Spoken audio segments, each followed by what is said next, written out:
Welcome friends, welcome to my channel Waseem academy. Friends, बहुत दिनों के बाद आज मैं आपके सामने लेकर के आया हूँ सी टेट उर्दू के प्रीवियस ईयर पेपर। तो हम लोग स्टार्ट करते हैं सी टेट के प्रीवियस ईयर पेपर जो कि उर्दू जुबान में मुश्तमिल होगा। तो सबसे पहले सी टेट का जो पेपर है वो 5 पेपर्स पे कंसिस्ट है। उर्दू फर्स्ट लैंग्वेज, यानी जिनका ज़ुबान या लैंग्वेज उर्दू हो। सेकेंड लैंग्वेज इंग्लिश, और उसके बाद साइकोलॉजी, ईवीएस और मैथ। तो आज मैं लेकर के आया हूँ जुलाई 2019 के सी टेट के प्रीवियस ईयर पेपर। तो सबसे पहले उर्दू ज़ुबान में टोटल 30 क्वेश्चंस पूछे जाएंगे, और उर्दू का जो सवालनामा होगा वो आपको स्टार्ट होगा 91 से लेके 120। ओके, डोंट फॉरगेट, इसको आप लोग भूलिएगा नहीं। तो सबसे पहले 15 जो क्वेश्चन होगा वो आपको एक बड़ा सा पैराग्राफ दिया रहेगा, उसमें से आपको ऑप्शन क्वेश्चन का आंसर ऑप्शन को देख करके चुन करके सही टिक लगाना होगा। तो ये बहुत बड़ा ही ये पैराग्राफ है, जस्ट मैं स्किप कर रहा हूँ, इसको आप लोग देख लीजिएगा। और इस पैराग्राफ, ये जो पैराग्राफ है ये कंसिस्ट रहेगा ज़्यादातर कुछ ग्रामर्स और कुछ बेसिक इन्फॉर्मेशन के हिसाब से। यहाँ पे क्वेश्चन नंबर जो 91 पूछा गया है, खूबसूरत का मतजाद, तो ये ग्रामर का कुछ बेसिक क्वेश्चंस पूछा गया है। खूबसूरत का मतजाद क्या है, यानी अपोजिट वर्ड्स क्या है, जिद क्या है, तो बदसूरत। तो इस किस्म की क्वेश्चन आपको देखने की मिल जाएगी। इसके बाद और कुछ इम्पोर्टेंट कुछ बेसिक्स ग्रामर होंगी और कुछ बेसिक्स इंफॉर्मेशन जीके के हिसाब से कुछ जानकारियाँ होंगी। इसके बाद 10 क्वेश्चंस या 5 क्वेश्चंस आपको पूछा जाएगा एक नज़म के हिसाब से, यानी एक नज़म पूरा दिया रहेगा, उसमें से कुछ एक्सप्लेन किया हुआ कुछ क्वेश्चन का आंसर आपको ढूंढ के तलाश करना होगा। तो यहाँ पे एक नज़म है, या आरजू थी तुझे गुल के रूबरू करते कि हम और बुलबुल बेताब गुफ्तगू करते। ये एक इस किस्म का नज़म है, इसको बेहतरीन और पूरे अटेंटिव होकर के पढ़िएगा और पढ़ करके इसका आंसर आप नीचे दीजिएगा। तो ये फ्रेंड्स, ये सब जो मार्क्स है एकदम बहुत ही आसानी से आपको मिल जाएंगी। और मेन प्रॉब्लम होता है कि पेडागोगिकल जो क्वेश्चन होती है उर्दू में वो बहुत ही मुश्किल होती है। तो उसके मतलब आप लोग मैक्सिमम आप लोग बड़ी बड़ी जो किताबें हैं जुबान की या लिटरेचर्स की, वो सब आप लोग फॉलो कर सकते हैं। तो यहाँ पे देखिए ग्रामर से रिलेटेड एक क्वेश्चन आया हुआ है, हबीब की जमा क्या है, तो अहबाब। ओके, इस किस्म की बेसिक ग्रामर के कुछ क्वेश्चंस आपको देखने की मिल जाएंगी। तो इसका जो पेडागोगिकल जो आंसर है, यहाँ पे देखिए जमा आया हुआ है, हासिल की जमा, ओके, हुसूल। ओके तो इसका पेडागोगिकल जो क्वेश्चन है उसको आंसर देने के लिए आप लोग ज़रूरत से बड़ा बड़ा जो बुक होता है, बड़ी बड़ी जो किताबें होती हैं, जैसे लिटरेचर्स की जो बड़ी बड़ी बुक होती है उसको आप लोग जैसे पढ़ना होगा। और भी बेहतर ही होगा कि आप जो इंग्लिश में जिनका साइकोलॉजी बेस्ड है अच्छे अंदाज में कर सकते हैं, तो ये भी क्वेश्चन को आसानी से कर सकते हैं। तो फ्रेंड्स, आइए हम लोग स्टार्ट करते हैं। यहाँ पे उर्दू के कुछ पेडागोगिकल क्वेश्चंस जो कि क्वेश्चन बेस्ड होगा, 15 क्वेश्चंस, क्वेश्चन नंबर 106 to 120। तो ये वही लोग अपनाएंगे ये उर्दू के क्वेश्चंस जो जिनका पेपर उर्दू 1 होगा। इसको आप लोग भूलिएगा नहीं, क्योंकि बहुत सारे हमारे स्टूडेंट, बहुत सारे हमारे साथी यही गलती कर बैठते हैं कि उर्दू की जगह पे इंग्लिश और इंग्लिश की जगह पे उर्दू कर बैठते हैं। तो फ्रेंड्स, अभी ऑनलाइन एग्जाम होगा तो बी केयरफुल। ओके, आइए फ्रेंड्स, हम लोग स्टार्ट करते हैं उर्दू के कुछ पेडागोगिकल क्वेश्चंस। क्वेश्चन नंबर 106 है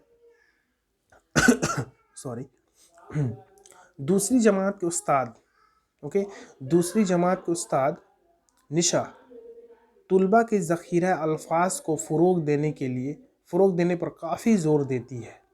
ज़ख़ीरा अल्फाज में इजाफ़े की सबसे बड़ी हिकमत अमली कौन सी है? ओके, तो आइए इस क्वेश्चन को हम लोग समझते हैं। सबसे पहले बोला जा रहा है क्लास 2 के एक उस्ताद हैं जिनका नाम है निशा। वो बच्चों के अंदर ज़ख़ीरा अल्फाज यानी वोकेबुलरी को डेवलप करने के लिए बहुत ज़ोर दे रही हैं। तो ज़ख़ीरा अल्फाज में इजाफ़े की सबसे बेहतरीन हिकमत अमली, तो एक टीचर होने के नाते आप कौन सा हिकमत अमली आप अपनाइएगा? ओके, एक being a teacher which strategy you take in your class of 2। Okay, तो आइए इसका ऑप्शंस देखते हैं। ऑप्शन नंबर 1, तुलबा सबक में आए तमाम नए और मुश्किल अल्फाज को निशान जद कर दे, फिर उनके मानी को याद करे। ये एक ऑप्शन हुआ। क्वेश्चन नंबर ऑप्शन नंबर 2, तुलबा नए सबक पढ़ने से पहले तमाम नए अल्फाज याद कर ले। ऑप्शन नंबर 3, तुलबा मौजूद सयाक में नए अल्फाज के मानी के बारे में कयास कर ले। या ऑप्शन नंबर 4, तुलबा तमाम नए या मुश्किल अल्फाज के लुगत को देखें। तो ये 4 ऑप्शन आपके सामने आई। तो फ्रेंड्स, उर्दू में होता क्या, मैं ये अपना एक्सपीरियंस बोल रहा हूँ कि आपको अब लगभग चारों ऑप्शंस देखने में सही मालूम होंगे, लेकिन ये चारों ऑप्शन लगभग कुछ ना कुछ हद तक सही है। लेकिन यहाँ पे आपको शर्त है कि कोई एक आपको आंसर देना हो, और वो भी सूटेबल और करेक्ट, यानी चारों में से जो सबसे ज़्यादा करेक्ट कौन है, सबसे ज़्यादा सही होने की चांसेस किसकी है। चारों लगभग सही है, लेकिन उन चारों में से सबसे लगभग सही, सबसे कंफर्म सही कौन है, तो उसी को आपको टिक लगाना है। तो ये जैसा कन्फ्यूजन्स हो जाती हैं। ओके, तो इसको आप लोग और जैसा साइकोलॉजी को अच्छी तरीके से डीप से पढ़िए, तब जाकर के इसका भी पेडागोगिकल क्वेश्चन आप आसानी से हल कर पाओगे। तो फ्रेंड्स, इसका मैंने जो टिक किया था, या तो उसका जो आंसर होगा, और मैं इसको मिलाया भी हूँ आंसर की में, तो इसका ऑप्शन दिया था ऑप्शन नंबर 1। ओके, तो क्लास 2 में तुलबा को ज़ख़ीरा अल्फाज को बेहतरीन तरीक़े से पढ़ाने का जो हिकमत अमली होना चाहिए, वो सबसे पहले सबक में जितनी भी नए अल्फाज है सबको ऐसे अंडरलाइन कर दिया जाए, और निशान यानी अंडरलाइन करके निशान दे दिया जाए, फिर उनकी मीनिंग याद कराया जाए। तब जाकर के बच्चों को कोई भी कहानी या कोई भी नज़म पढ़ाया जाए, जिससे बच्चों को आसानी तरीक़ा से समझ में आएगा। नहीं तो जितने भी मुश्किल अल्फाज हैं उन सबको कॉपी पे लिखा कर उसको याद करवाइए, उसको रीडिंग करवाइए, और उस पर प्रैक्टिस करवाइए, बुलवाइए, लिखवाइए, सुनाइए। तो ये हिकमत अपनाने से बच्चों के अंदर ज़ख़ीरा अल्फाज पे काफ़ी जोर, और वो याद कर लेंगे।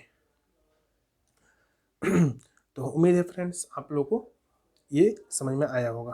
कोई भी प्रॉब्लम हो तो फिर please comments. Okay, question number 107।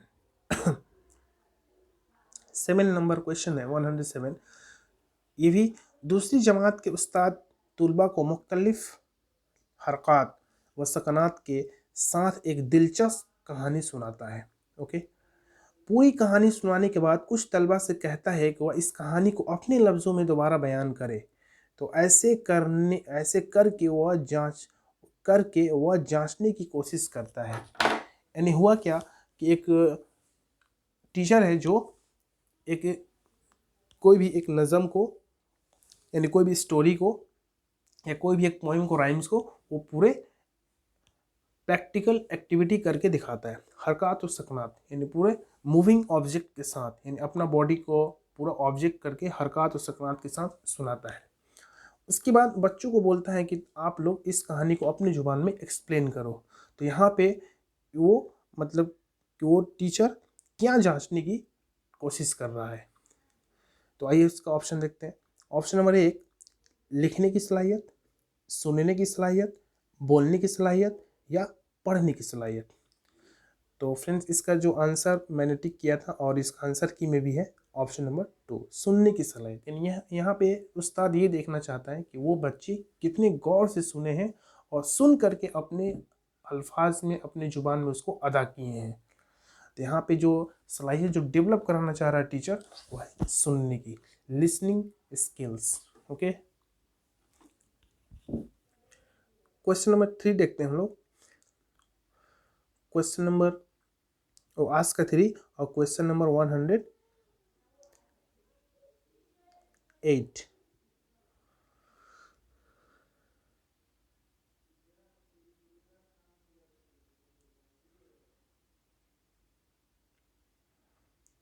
Sorry, ये जरा आगे पीछे हो गया।